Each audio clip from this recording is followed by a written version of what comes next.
Okay. Latifa Abu Chakra, Ealing.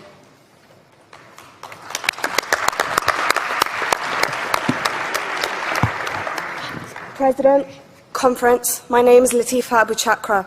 I'm a first-time delegate and a first-time speaker. Thank you. I'm representing the Ealing Division in London, and I begin my address in the name of the Most High. Assalamu alaikum. Alaikum salam. When certain politicians and the media use the term muscular liberalism, that's just another word for racism and Islamophobia. This stance on Islam has led them into primary schools to ascertain why young girls wear the hijab, as it could be interpreted as a sexualization of these young girls. I say shame on Ofsted for victimizing young girls,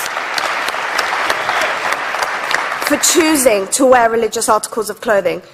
There is no such measure made for other religions or other articles of religious wear. This stance has other ramifications.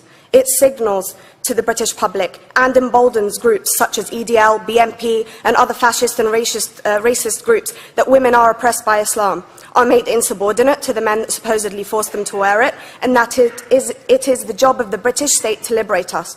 We reject this imperialistic saviour thinking.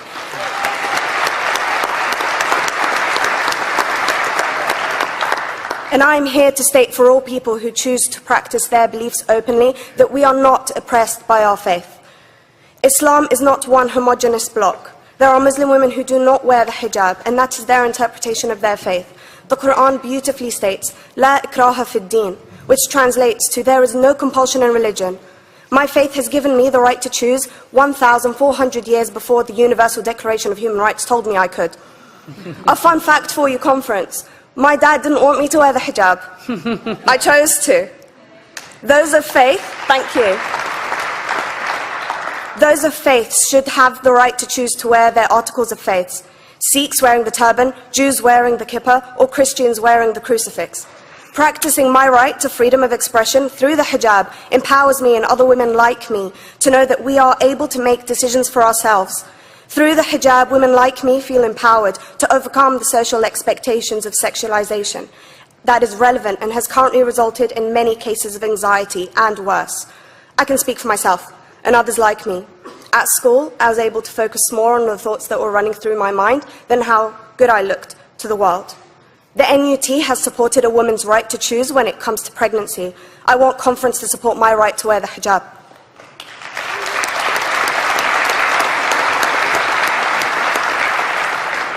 How I choose to practice my faith is clearly displayed for all to see.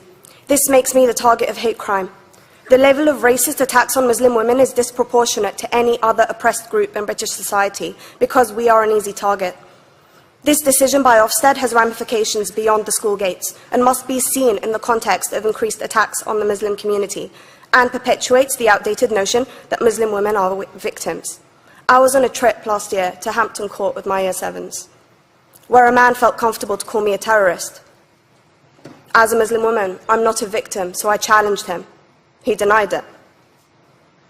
I'm sure you've heard of the Punish a Muslim Day. It's been spoken about a few times already this morning. And as a Muslim, I'm actually quite optimistic. They're trying to limit it to one day. That's 364 less than normal.